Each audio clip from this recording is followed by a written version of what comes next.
Barbie. Now that you have been a plus-size girl over a decade, I really want to talk about that fatphobic director who made a movie about you. Hello, everybody. My name is Nina, and I am the host and the creator of the Little Women podcast.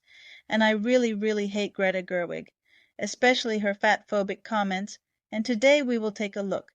Gerwig's fatphobic history, and at larger scale, the history of fatphobia and unrealistic beauty standards. If you have watched Greta Gerwig's movies like Lady Bird, Little Women 2019, and Barbie movie, Greta Gerwig likes to hire skinny people into her films, and she also likes to comment on people's looks. In the 2022 holiday issue of Vanity Fair, Margot Robbie, star of the Barbie movie, posed with a low-cut dress showing her ribs. This started a flow of news features called Margot Robbie's Ribcage and the Return of Skinny.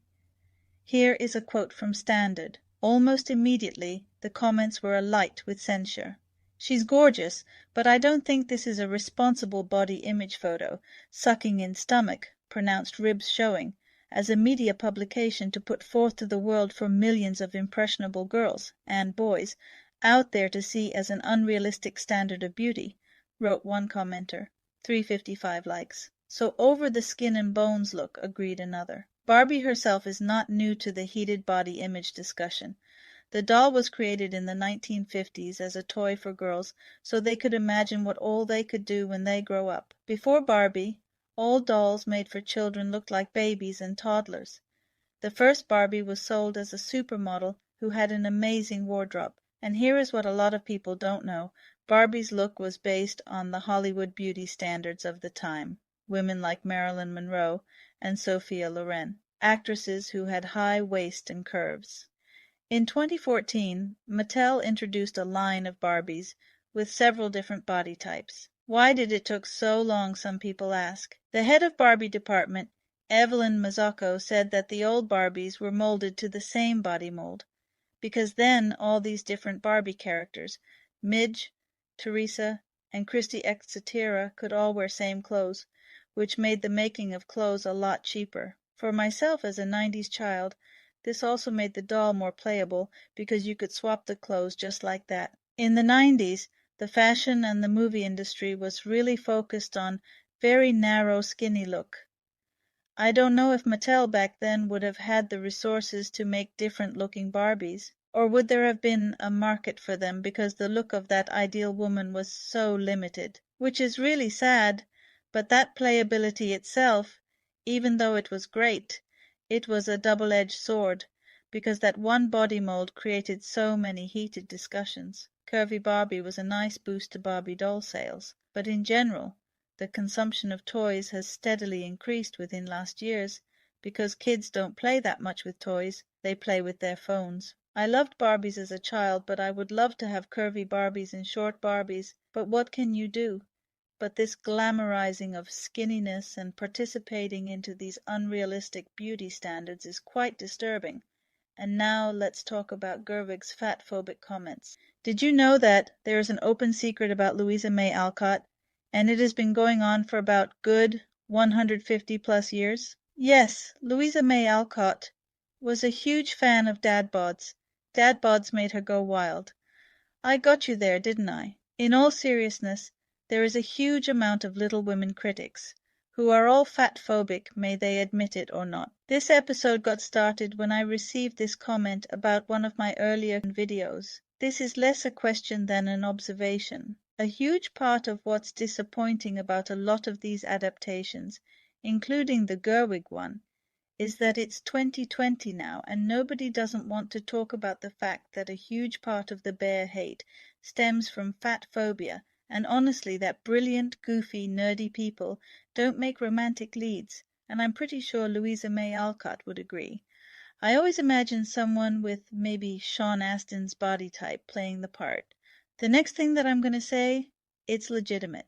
You can find most Louisa May Alcott novels in the public domain, so you can check this out. In every single Alcott novel where the Louisa type of protagonist falls in love or marries the romantic partner, they always look the same.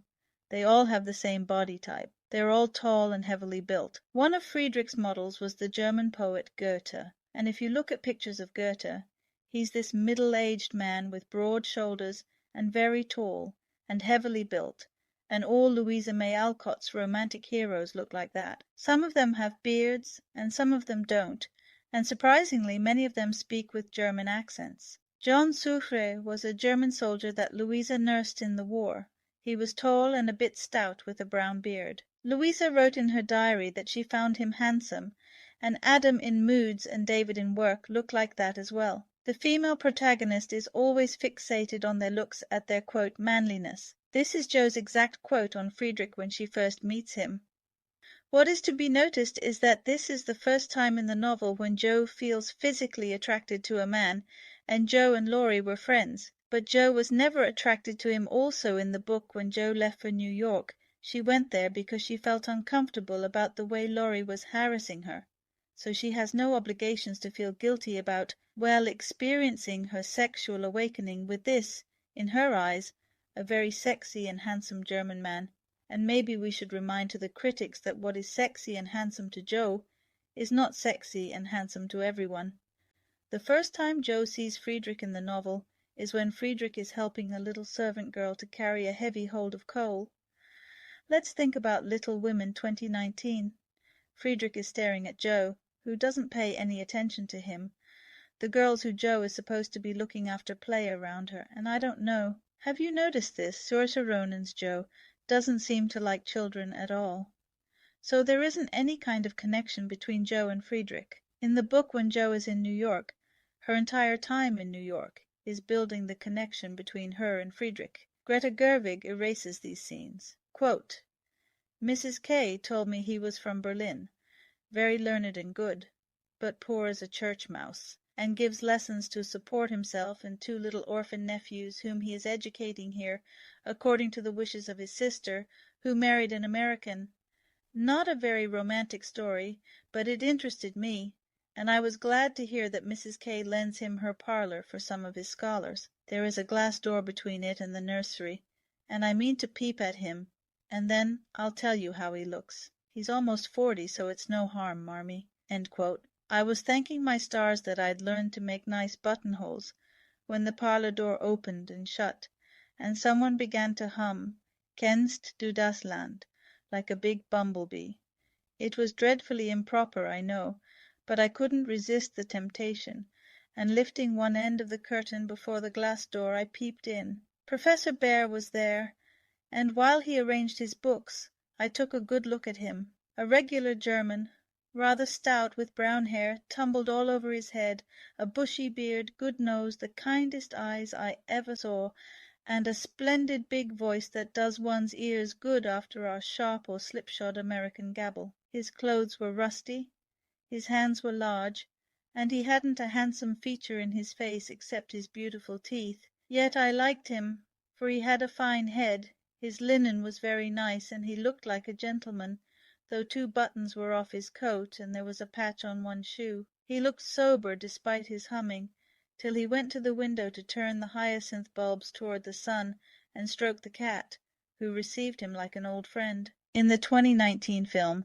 Jo just says to Friedrich she needs to write so she can make money, and then she behaves like a 5-year-old when he gives her criticism. In the book, Jo has an emotional breakdown and mental health problems because she is writing stories for the weekly Volcano, and she doesn't like her editor.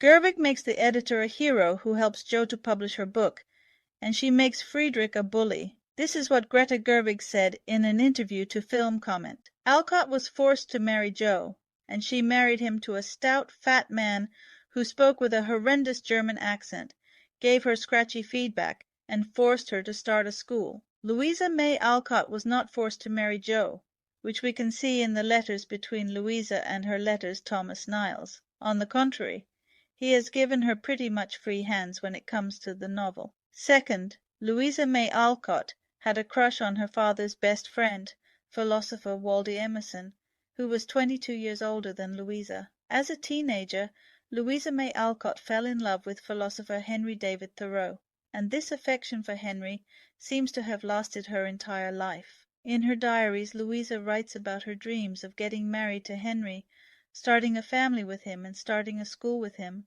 Here we have Greta Gerwig saying that Friedrich's quote forces Joe to start a school. This is what Joe says in the chapter Harvest Time in Little Women. Just understand that this isn't a new idea of mine, but a long cherished plan. In the book fandom, there has been talking about the way Meg could very well be played by a plus-size actress because she's described to be plumpy. The fact that Meg in the book is considered to be the most beautiful of the March sisters, and that she is a plus-size woman, what a great example that would be for people today who watch a Little Women adaptation. But it is the same with Anne of Green Gables.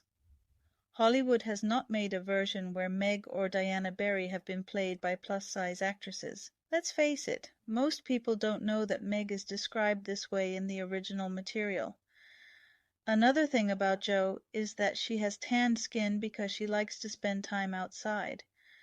In the 19th century, brown skin was not considered attractive at all, because it was a sign that you worked outside a lot, which meant that you were lower class, and if you didn't need to work, you spent more time inside. Then we of course have Laurie, who is half Italian in the book, and he has brown skin, also not considered an attractive quality in those times. This is an interesting choice from Louisa May Alcott, because Laurie is a millionaire heir, but his dark skin is one of the reasons why he feels like an outsider in Concord, and there was lots of stigma and xenophobia against Italians in those times. Instead of ignoring Louisa May Alcott's very diverse cast when it comes to her book characters, we should start embracing it. In an interview to Film Comment, Greta Gerwig said that Jo must be gay because Jo doesn't find Laurie attractive. Excuse me, does she know what the definition of a gay person is? So all of these queer-baiting comments that are related to Little Women 2019. Jo must be an asexual because Jo doesn't find Laurie attractive. Jo must be a lesbian because Jo doesn't find Laurie attractive. Laurie is based on Alcott's ex, so why is this even issue? All of these queer-baiting comments are based on Gerwig's fatphobia. When Friedrich becomes Jo's sexual awakening in the book, she pays attention to his big hands and his big feet, and she's lusty over him in Jo's Boys. When Dan comes back, he has grown a beard. For those of you who have not read Jo's Boys, Dan was one of Jo's and Friedrich's students. When he comes back, he asks Jo if he should shave the beard off, and Jo is like, "Don't do that. It makes you look so manly and handsome." It is so funny because both Friedrich and Dan's characters are based on Henry Thoreau. Mac's character in Rose in Bloom also has the same body type. He's blonde and he's younger. In Eight Cousins, where he's a preteen, he's described as a bit chubby, but then in Rose in Bloom, Mac has a growth spurt and suddenly he's taller, and he got broad shoulders. Rose is surprised, and she begins to see him more attractive. All these men are described to have blue eyes, which is an interesting detail because Henry David Thoreau had blue eyes. In every Louisa May Alcott story that I have read, the leading male character, let's call him the Friedrich Bear archetype, is a plus-size man. There is a story called The Queen of Hearts. The leading male character is a German gentleman called Augustus Bob, and he is a large man. The female character, who very much resembles Jo, is over her heels in love with Mr. Bob. In one of Louisa May Alcott's thrillers, Long Fatal Love Chase, we meet Henry David Thoreau. This time he is Father Ignatius, who is a big man and he has a beard. The Friedrich Bear archetype is a very kind man. He is a gentle soul. So I would say that Louisa May Alcott's male characters are very body positive. This is a quote from Jo's Boys, and Jo's Boys is a sequel to Little Women, and it takes place when Jo is in her 50s, and she is a famous writer by then. It was one of the family jokes that Jo was getting fat, and she kept it up, though as yet she had only acquired a matronly outline, which was very becoming. They were laughing over the impending double chins when Mr. Laurie came off duty for a moment. According to Louisa May Alcott, Jo gained weight and grew double chin. Louisa May Alcott was not a particularly skinny person herself, especially at the end of her life. She became very ill after the Civil War, and she was treated with mercury. The mercury treatment very likely messed up her hormone levels and caused her to gain weight. Jo is not fuzzy about weight. She finds Friedrich's dad body very attractive, not to mention the narrator writes how Jo's family members make jokes about Jo's appearance. all except Friedrich, who is constantly convincing Jo that in his eyes she is still the most beautiful woman on earth. How hypocritical is this from Greta Gerwig, to make fatphobic comments about a fictional character when both Jo and Friedrich in her book are constantly being judged and made fun of by their weight. Not to mention, Louisa May Alcott constantly faced fatphobia. In her diaries, she writes how fans came to see her, and then they were disgusted when they saw her, because she didn't look like a 15-year-old. This is a quote from Louisa. Why to think that Jo is 15 when she is 30 at the end of the novel? Why to think that she is pretty when she is tall and lanky? Again, in an interview to Film Comment, Greta Gerwig said, Jo is a child who doesn't want to grow up, and that she hired a hot bear, so that Jo could feel herself as a winner, and all characters' character arcs are erased from the film. And it is also disturbing that she treats the male characters like they are toys, and girls just play with them. That is not feminist, that is pure stupidity. In a way, Louisa was attracted to the alpha male. Her ideal man always looks very masculine, but they are all very gentle by nature. To Louisa, being heavily built meant that they were big and strong, and they could take care of themselves and other people. People like Greta Gerwig complaining about body type are very shallow. I have come across people quoting Gerwig that, "Oh, Jo married a fat man because Alcott hated Friedrich's character." Louisa May Alcott was attracted to tall men with dad bods. I don't think most people are mean or vicious. It is simply the case of people not knowing, and it is very easy to fall into that fandom train. I have read Jo's Boys when I was a teen, but I didn't remember Jo gaining weight in the book, not until a friend reminded me of it, and that gives a lot of new perspective on Little Women, because Jo is based on Louisa May Alcott, and I have read her diaries and I know that Louisa suffered from low self-esteem and unhealthy body relationship during different times in her life. So these kinds of messages that we get from Hollywood film directors and purely from the beauty industry are still as harmful as they were in the 19th century. Alpha male for Louisa was someone who could support their writing, which is what Friedrich does in the book. He encourages her to find her writing style. There's also some criticism over the skinny-looking guys. In Little Women, Nat and Laurie are skinny, pretty, and more feminine, and the narrator occasionally criticizes their overly emotional nature. Laurie is often overly dramatic, and Nat is more of a daydreamer. These two boys are very sensitive, which raises an interesting question if part of that is the narrator's dislike of femininity. After all, in the novel, one of Jo's more masculine qualities is that she denies her vulnerability, which is why I think her relationship with Friedrich was so important, because the more she tried to deny her vulnerability, the more she felt lost, so with him she could find balance. In some ways, Louisa connected men being skinny to non-productivity. In Jo's Boys, Jo doesn't want Daisy to marry Nat because Jo thinks he's such a daydreamer.